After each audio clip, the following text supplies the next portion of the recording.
여러분 안녕하세요. 잘 지내고 계시죠? 화요일 한절 묵상 시작하겠습니다. 오늘 함께 나눌 말씀은 사도행전 7장 51절 말씀입니다. 목이 곧고 마음과 귀에 할례를 받지 못한 사람들아 너희도 너희 조상과 같이 항상 성령을 거스르는도다. 이 구절은 스데반이 순교당하기 전에 유대인들을 상대로 설교하는 내용 속에 있습니다. 그들을 향하여서 목이 곧고 마음과 귀에 할례를 받지 못한 자들아, 이렇게 책망하듯이 이야기를 하죠. 너희 조상들이 하나님이 보내신 선지자들을 죽였던 것 같이 지금 너희도 성령을 거스르고 있고 결국 예수를 죽였다라는 그 지적을 하고 있는 겁니다.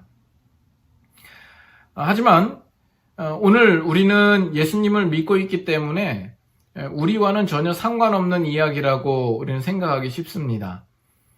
하지만 당시 유대인들이 가지고 있는 그 사고의 원리를 깊이 들여다보면 오늘날 우리들도 비슷한 반응을 보일 때가 많다고 생각됩니다. 구약 역사 내내 이스라엘은 하나님이 보내신 선지자들을 외면하고 죽여버렸습니다. 그 선지자들의 지적이 하나님께서 주신 것인 만큼 그들의 선포되어지는 메시지는 1000번, 만번 옳은 것일 텐데 왜 이스라엘 백성들은 선지자들을 죽였을까요? 인간이 가지고 있는 가장 큰 착각과 오해라는 것은 인간은 정답을 이야기하면 알아들을 수 있으리라고 생각한다라는 점입니다. 그러나 아무리 정답이요 옳은 것이라 할지라도 인간은 알아듣지를 못합니다. 그것은 어떤 면에서는 인간이 스스로 그것을 받아들이고 싶지 않은 마음이 그 안에 있기 때문일 수도 있는 거죠.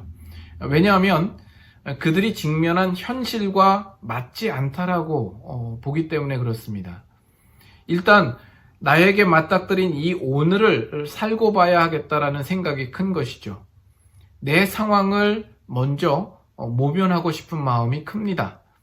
그에 비해서 하나님의 대답이라고 하는 것은 상당히 멀고 현실성이 떨어져 보인다라는 점이죠. 반면 세상의 답이 보다 현실적이고 당장 답을 줄 수 있다라고 판단이 되는 겁니다. 그래서 하나님께로부터 온 답을 지워버리고 싶은 마음이 있는 겁니다. 결국 그 마음이 하나님께로부터 온 선지자를 죽여버리게 되는 거죠. 그것은 예수님께서 이 땅에 오셨을 때에도 동일하게 나타납니다. 예수님께서는 하나님의 보내심을 입어서 하나님의 아들 된 자격으로 세상을 구원하기 위하여서 이 세상에 오셨습니다. 그러나 신약의 유대인들은 그들이 원하는 답의 모습으로 예수님이 오시지 않았다라는 것에 대하여서 실망하고 또 부정합니다. 그들이 바라는 메시아상이라고 하는 것은 현실적으로 사회적, 군사적 왕권을 가진 큰 세력을 가지고 오시는 메시아를 바랬던 것이죠. 자신의 현실을 타개해주고 자신이 오늘날 가지고 있는 문제를 해결해줄 메시아를 바랬는데 하나님께로부터 온 그 메시아는 전혀 다른 모습이기 때문에 결국 예수님을 부인하고 또 결국에는 예수님을 죽여버리는 일이 나타나게 된 겁니다. 이와 같은 현상들이 오늘 우리들과는 어떤 연관성이 있는 것일까? 오늘 하나님은 여전히 살아계셔서 여러 가지 모양으로 우리에게 말씀하시기도 하시고 또 답을 제시하시기도 합니다. 특별히 우리에게 허락하여 주신 이 성경 말씀을 통하여서 우리의 인생에 참다운 답을 우리에게 말씀하시고 있습니다. 하지만 자칫 우리는 우리가 원하는 답만 고집할 수 있는 것이죠.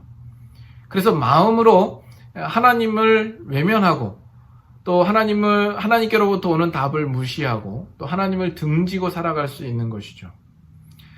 당시에 예수님이 육신으로 오셨을 때 이 세상에 있는 사람들은 아무도 예수님을 알아보지 못했습니다. 그렇게 하나님께로부터 온 그 답이라고 하는 것은 감추어져 있고 묻혀 있었습니다. 그와 같이 오늘날도 우리가 살아가는 일상과 현실과 상황 속에서 언제나 하나님의 말씀하심, 그의 답은 함께하고 있는데 다만 우리가 보지 못하고 있는 것이죠. 우리의 눈으로, 우리의 생각으로 그 진정한 답을 보지 못하고 있는 겁니다. 그렇기 때문에 대신 우리는 세상의 참다운 답이 아닌 것들에 속고 있고 마치 그것이 답인 양 우리의 현실과 나의 원하는 것들을 해결해주고 채워줄 수 있을 것인 양 그것들을 쫓아 살고 있는 것이죠. 우리는 이 부분들에 대하여서 영적으로 안목을 가져야 할 것이고 눈을 떠야 할 것이고 분명한 통찰과 분별이 있어야 하겠습니다. 그렇기 때문에 하나님의 말씀을 우리가 더욱 가까이 하여서 하나님께서 우리에게 바라시는 것이 무엇인가, 내 인생의 답을 그 안에서 찾아야 할 것이고 또 그렇기 때문에 우리가 기도해야 합니다. 기도를 해도 우리는 우리의 원하는 것을 구할 수 있을 위험성이 많죠. 그러나 감사한 것은 우리는 마땅히 빌 바를 알지 못하나 성령이 말할 수 없는 탄식으로 우리를 위하여서 기도해 주신다고 합니다.